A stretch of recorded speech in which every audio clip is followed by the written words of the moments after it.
दंड हा शब्द आपण आपल्या रोजच्या जीवनात बऱ्याच वेळा ऐकला असेल, तसेच याचा वापरही केला असेल। तर चला दंड या शब्दाविषयी आपण अधिक माहिती घेऊया। दंड हा शब्द संस्कृत भाषेमधून आलेला शब्द आहे। दंड या शब्दाला भगवद्गीतेमध्ये भगवंताचे स्वरूप मानले गेलेले आहे।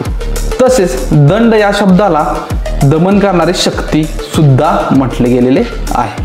दमन करणारी शक्ती ही धर्मातून अधर्मात गेलेल्या मनुष्याला पापाचारापासून थांबवून सत्कर्म करण्यास प्रवृत्त करते। मनुष्याचे मन व इंद्रिय दमन करणाऱ्या शक्तीमुळे वश होऊन परमेश्वराला प्राप्त करण्यास सहाय्य करते। दमन करणाऱ्या शक्तीमुळे प्राणी आपापले कर्तव्य नियमांचे पालन करतात। यामुळे देवी देवता राजा व शासक न्यायपूर्वक दमन करतात। यालाच भगवंताने आपले स्वरूप सांगितले आहे।